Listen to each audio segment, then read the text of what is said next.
Sophie's golden retriever Max was her best friend. Every evening, he spent hours in the garden, sniffing around the flowers or lying in the grass, before coming inside with his wagging tail. But that one night, Sophie would never forget. It started like always. Max stayed outside a little longer while Sophie, dressed in her pajamas, watched a movie. Around 10:30, she heard scratching at the back door. She walked to the kitchen. There stood Max, just like always. His head was tilted slightly to the side, his tongue hanging from his mouth. Max walked in, shook off his fur, and lay at her feet while she turned off the TV. But something felt off. Max made no noise. No soft whines, no little groans like he normally made when drifting to sleep. His breathing was heavy, almost deliberate. "You're quiet tonight," Sophie mumbled as she looked at him. His eyes, normally so bright and warm, seemed darker, unnaturally large. He stared at her without blinking. She decided to ignore it and went to bed. Max followed her to the bedroom and curled up on the rug at the foot of her bed. But in the middle of the night, Sophie woke to a sound. It was barking, but it came from outside. Confused, she got up and walked to the window, pulling back the curtains. In the pale moonlight, she saw Max. He was standing by the garden gate, looking at her with his familiar, cheerful expression. His tail wagged as if he was greeting her. Her heart pounded in her chest. Slowly, she turned back toward the creature lying in her bedroom. It wasn't Max. The thing stared at her with a twisted grin. Its body seemed to stretch unnaturally, as if it was trying to crawl out of its own skin. Slowly, it stood up, its legs trembling as if it had only just learned to walk. A sound, somewhere between a growl and a human voice, escaped its throat. Sophie gasped and bolted for the door, but the creature was faster. It stood on two legs now, a distorted shadow of her beloved dog. "Thank you," it whispered in a deep, rasping voice, "for letting me in." Sophie's screams vanished into the night, while outside, by the garden gate, Max kept barking.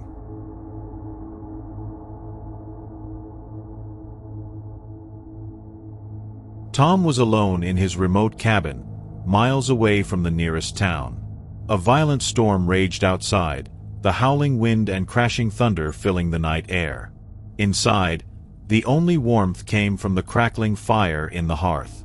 It was a peaceful solitude, until the knock on the door came, shattering the silence. Surprised, Tom froze. He had told no one about his cabin, and no one knew where he was. He moved cautiously toward the door, wondering who could be out there in such terrible weather. With a hesitant hand, he opened the door slightly. A man stood there, drenched from the rain. His clothes clung to his body, and his face was pale and drawn. Yet it was his smile that caught Tom off guard, twisted, too wide, and almost unnatural. "Can I come in?" the man asked, his voice soft but strange, as though he was forcing himself to sound human. A sudden wave of unease washed over Tom. Something about the man felt wrong, deeply wrong. Without thinking, he slammed the door shut, his heart racing. But before he could take another breath, a soft knocking began, first at the windows, then at the walls. The sound came from all directions, like the man was somehow moving impossibly fast, striking at every point of the cabin at once. Tom's breath caught in his throat, his instincts screaming at him to run, but he couldn't move. Then came a whisper, barely audible, from behind him. "You've already let me in." He spun around. The man stood in the middle of the cabin, but his appearance was changing. His face shifted from human to animal, from something familiar to something terrifyingly strange. His eyes flickered, his skin seemed to stretch and melt, and Tom realized with horror that this was no ordinary person. The creature's grin widened, showing sharp teeth where human teeth should have been.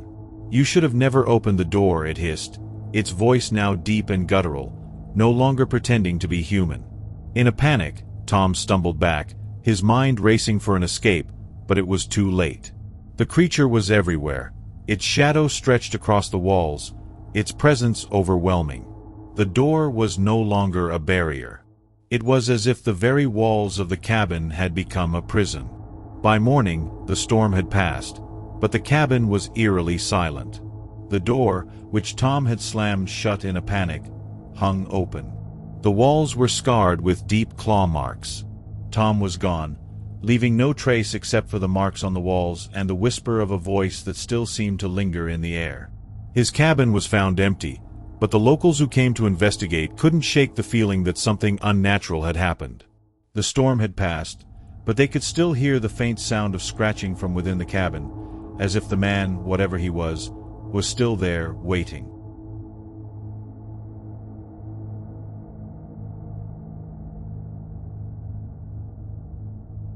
Emily lived in a quiet reservation, far away from the noise of cities. Her grandmother often told her stories about the dangers of the desert. One warning stayed with her: never look too long into the eyes of a strange animal. You never know what might be looking back. One evening, as the sun disappeared behind the cliffs and the wind grew colder, Emily sat alone in her small home. She heard howling in the distance. Coyotes were common in the area, but this howl felt different, closer, louder. Curious but nervous, Emily walked to her front door and opened it slightly. She froze. At the edge of her yard stood a large coyote, staring at her. Its golden eyes seemed to glow in the dim light.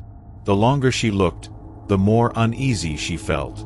Her legs refused to move, as if the creature had trapped her with its gaze. Then, the coyote started to change. Its fur melted away like wax, revealing pale, thin skin underneath. It stood on two legs, stretching its limbs in a way that didn't seem natural. When it finally stopped changing, Emily gasped. It looked exactly like her brother, David, who had died years ago. "Emily," it whispered, its voice soft but clear. "It's me. Let me in." Tears filled her eyes. She had missed David so much, and for a moment, she wanted to believe it was really him. But deep inside, she remembered her grandmother's words. Skinwalkers could mimic the dead to trick people. Emily slammed the door shut and locked it, her heart racing. She backed away and whispered a prayer her grandmother had taught her. Outside, the thing grew angry.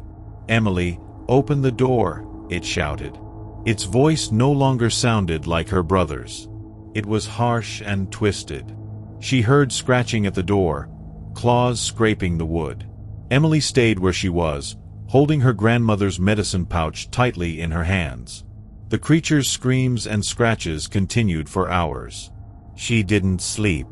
When the first light of morning came, the noises stopped. The desert was quiet again. Slowly, Emily unlocked the door and opened it. Deep claw marks covered the wood. On the ground outside, she saw a torn piece of her brother's old jacket, the one he had worn the day he died. Emily stepped back inside and shut the door firmly. She knew the Skinwalker was still out there, waiting for another chance.